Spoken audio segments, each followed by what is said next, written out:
Nice fish. That thing came flying up. Put a little bit bigger macho on, and he came just flying up. First real fish I marked today. I just hopped a few holes there, and he came flying in. They've been extremely aggressive this week. Much, much different than last week.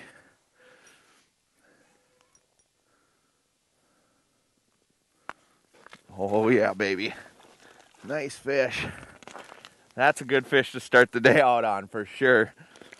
Oh, I can't even grab him. He's so feisty. Nice one. You know, after a week we had last week where it was cold temperatures, we were really locked into those shorelines.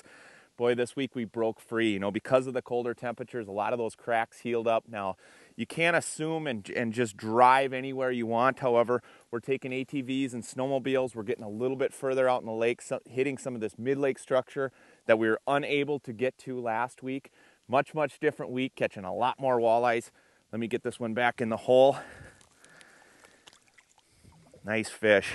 What a great fish to start out the day. And this is kind of how my week started out. It's just been fabulous catching big fish, slots, and lots of walleyes.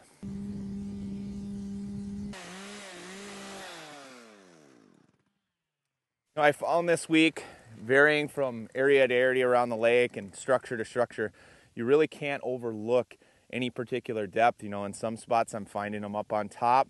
Other spots it's been on the edge or even out deep. You know, there's a lot of inside turns and points that are holding fish and bait fish right now.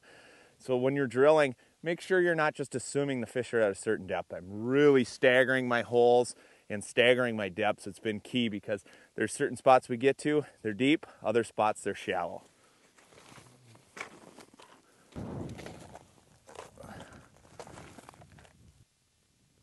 Wow, that was cool. Feels like a pretty decent one there. Get this transducer out of the way. The showdown.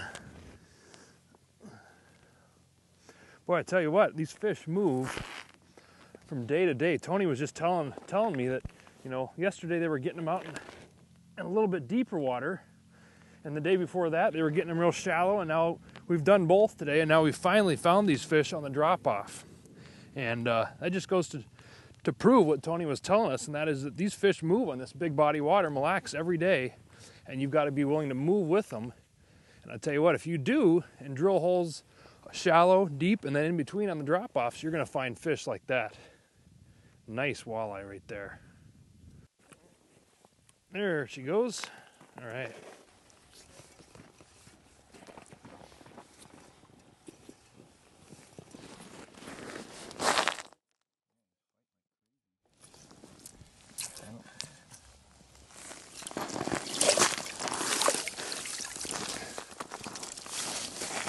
Go.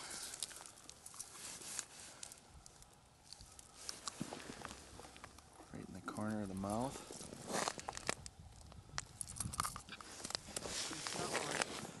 Yeah. Like Cory was saying earlier, a lot of the fish were shallower earlier in the week. You know, with weather changes, heavy cloud cover, we had some snow. A lot of those fish were up shallow. Today is radically different. A lot of them are on the edge or even deeper. And had we not stayed mobile, we would have never found out where these fish were actually at.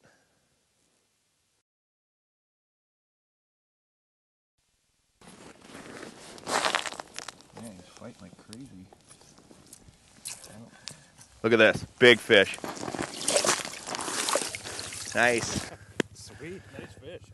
Drilling from deep to shallow, shallow to deep, you know, not assuming where these fish are going to be because they're roaming all over out here. That's a beaut.